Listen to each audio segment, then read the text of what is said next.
And I woke up this morning, I don't know how you felt, but I wasn't feeling stunned unity. Yeah, I wasn't feeling unity. I was feeling angry.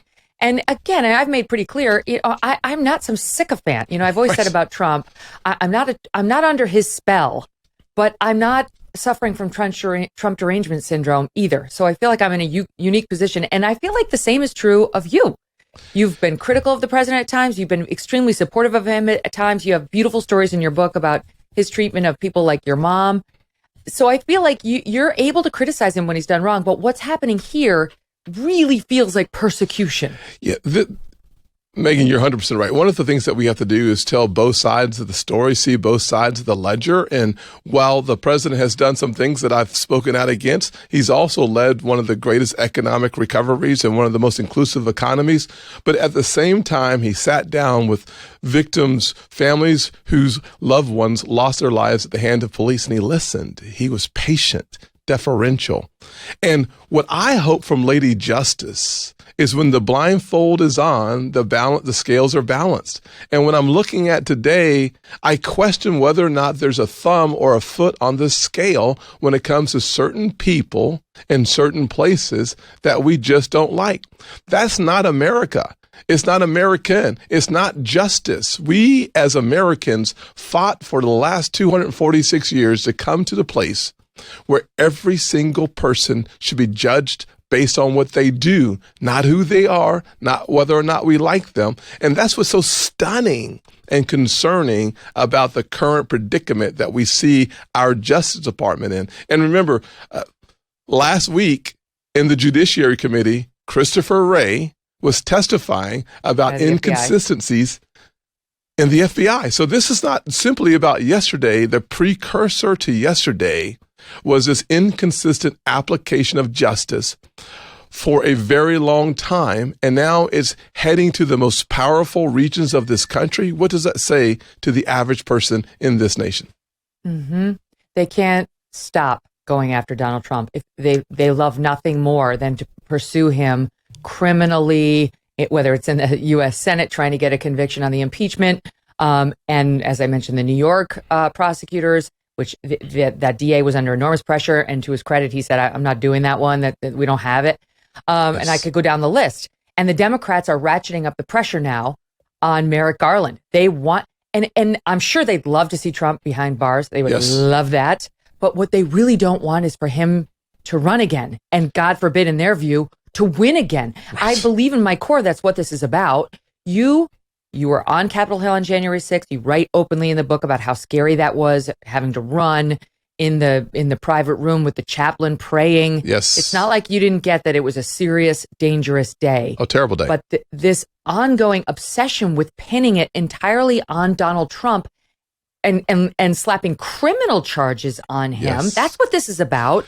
What do you think of it? Well, Megyn, there's no doubt. I've done a lot of interviews this week trying to make sure that people understand and appreciate what I believe is the future of America, and that's us getting along together. And it's one of the reasons why America Redemption Story is so important. And in the book, I talk specifically about January the 6th, and I put the blame exactly where it needs to be, on the shoulders and in the hearts of those entering the Capitol. I put it right where it needs to be. As I'm finding an escape route, those pursuing me should be held responsible for their bad and disgusting decisions at times to come out and come against people like me and other senators. I think through that day, and the one thing that a lot of media refuses to accept is that the responsibility for individuals is the person in the mirror. Not somebody at 1600 Pennsylvania, but literally the person in the mirror is the one that I must hold accountable for hunting me.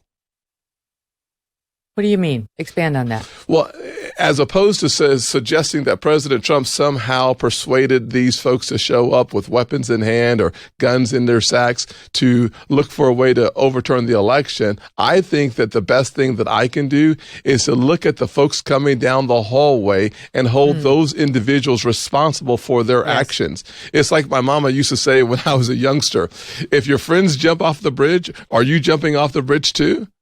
I love your mom's advice, by the way. It's the and I love essence.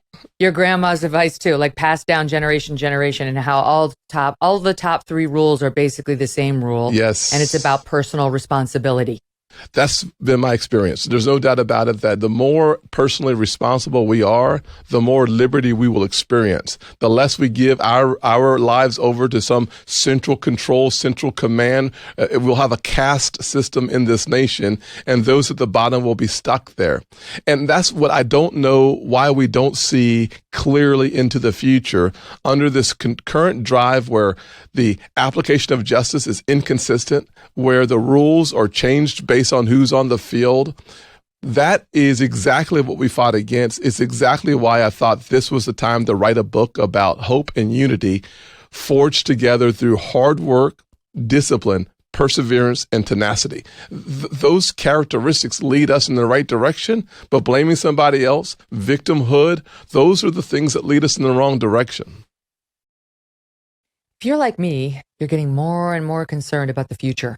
The market's all over the place. Inflation is at its highest level in 40 years. Interest rates are skyrocketing. Market experts not only predict a recession, but are using terms like economic hurricane and unprecedented. If you want to protect your future, call a precious metal dealer I trust, American Hartford Gold. They can show you how to protect your savings and retirement accounts by diversifying your portfolio with physical gold and silver.